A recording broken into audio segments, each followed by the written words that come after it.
नमस्कार दोस्तों, आपका हमारे YouTube चैनल में स्वागत है। आज फिर हम आपके लिए बहुत ही प्यारी, प्रेरणादायक और ज्ञानवर्धक कहानी लेके आए हैं। इस कहानी को सुनने के बाद आपकी रूह कांप जाएगी। आप इस कहानी को ध्यान से सुने, आपको समझ आ जाएगा कि हम संसार में क्या करने आए हैं और क्या हम कर रहे हैं। क्या हम सब भूल गए हैं कि हम आए हैं तो हमें जाना भी है। तो प्यारे दर्शकों, इस कहानी को अंत तक जरूर सुने और यदि आप हमारे चैनल पर नए हैं तो चैनल को सब्सक्राइब करें और बेल आइकन दबाएं ताकि आने वाली वीडियो का नोटिफिकेशन आपको सबसे पहले मिलता रहे। तो प्यारे दर्शकों, आइए इस कहानी को शुरू करते हैं। एक व्यक्ति था, वह बड़ा चालाक और चतुर था। उसे काल से बहुत डर लगता था और वह सोचता था कि मेरी किसी भी क्षण मृत्यु हो सकती है, मैं किसी भी समय इस दुनिया को छोड़कर जा सकता हूँ। यह डर उसके मन में बैठा जा रहा था, तो वह सोचने लगा कि वह ऐसा क्या करे कि उसकी मौत टल जाए। एक दिन उसे एक चतुराई सूझी और काल को ही अपना मित्र बना लिया। उसने अपने मित्र काल से कहा, मित्र, तुम किसी को भी नहीं छोड़ते हो, किसी दिन मुझे भी गाल के धर लोगों, किसी भी दिन मुझे भी यहाँ से ले जाओगे। काल ने कहा, ये मृत्यु लोक है, जो आया है उसे मरना ही है। सृष्टि का यह शाश्वत नियम है, इसलिए मैं मजबूर हूँ, पर तुम मित्र हो, इसलिए मैं जितनी रियायत कर सकता हूँ उतनी मैं करूँगा। कि मुझसे क्या आशा रखते हो वो साफ साफ कहो।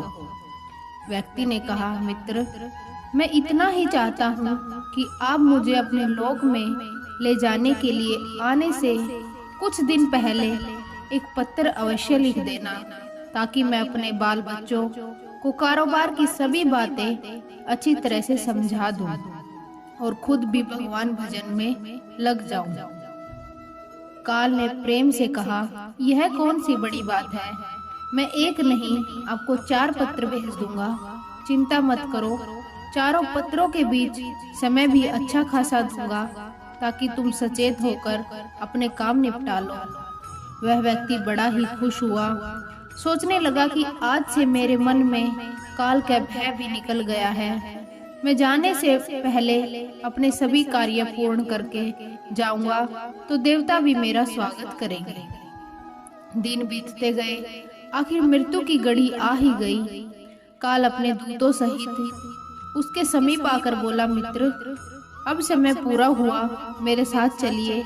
मैं सत्यता और दृढ़ता पूर्वक अपने स्वामी की आज्ञा का पालन करते हुए एक क्षण भी तुम्हें यहाँ नहीं छोड़ूंगा।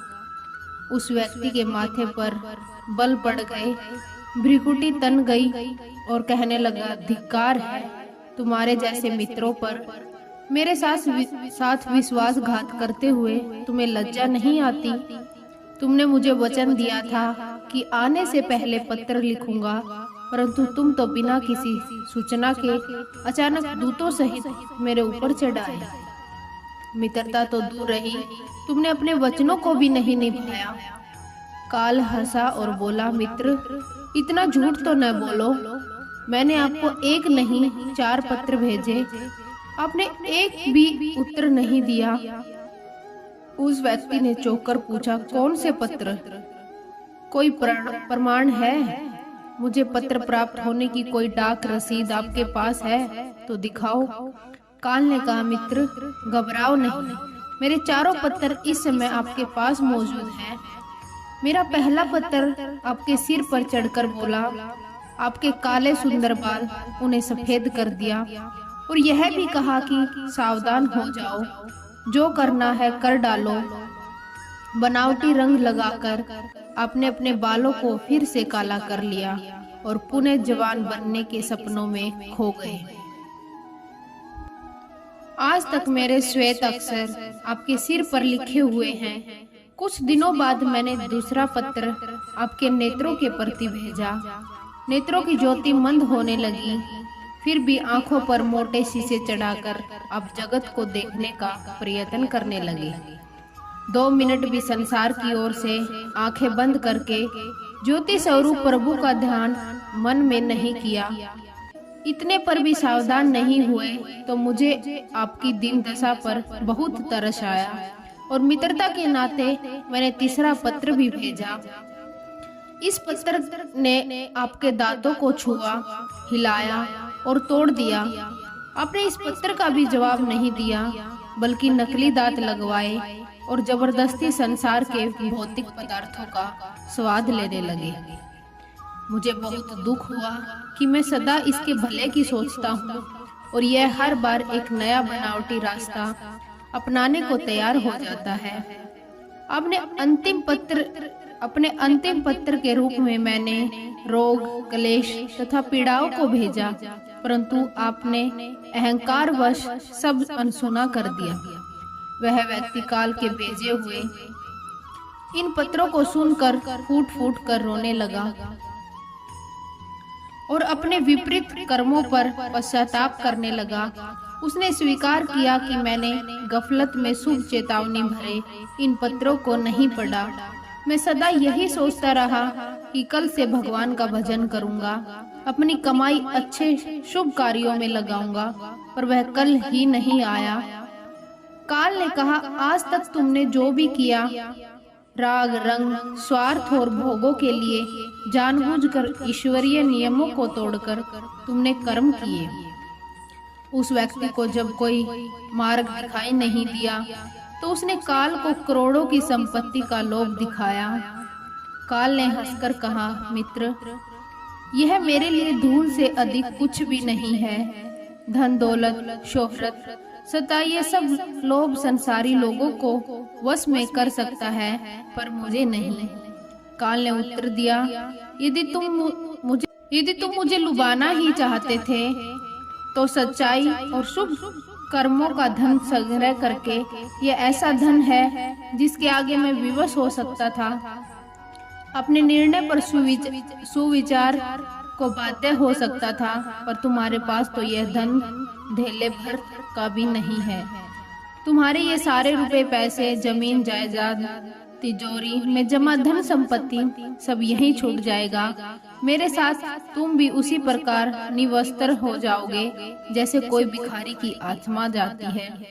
काल ने जब मनुष्य की एक भी बात नहीं सुनी, वह हाय हाय करके रोने लगा। सभी संबंधियों को पुकारा, परंतु काल ने उसके प्राण पकड़ लिए और चल पड़ा अपने गंतव्य की ओर। एक ही सत्य है जो अटल है, वह है कि हम एक दिन मरेंगे जरूर। हम जीवन में कितनी दौलत जमा करेंगे, कितनी शोहरत पाएंगे, कैसी संतान होगी, यह सब अनिश्चित होता है, समय के गर्भ में छुपा होता है, परंतु हम मरेंगे एक दिन। बस यही एक ही बात जन्म के साथ ही तय हो जाती है। समय के साथ उम्र की निशानियों को देखकर तो कम से कम हमें प्रभु परमेश्वर की याद में रहने का अभ्यास करना चाहिए। इसमें तो हर एक को, चाहे छोटा हो या बड़ा, सबको प्रभु परमेश्वर की याद में रहकर ही कर्म करने चाहिए। तो प्यारे दर्शकों, मृत्यु तो अटल है, कभी भी आ सकती है, इसका कोई समय नहीं होता। तो इसलिए भगवान का भजन करो, अच्छे काम करो, ताकि काल को भी सोचना पड़ जाए कि इसने अच्छा काम किया है तो इसको अच्छी जगह ही लेके जाए। तो प्यारे दर्शकों, कैसी लगी आज की कहानी? अगर अच्छी लगी हो तो इसे लाइक करें, शेयर करें और कमेंट करके हमें जरूर बताएं। धन्यवाद दोस्तों।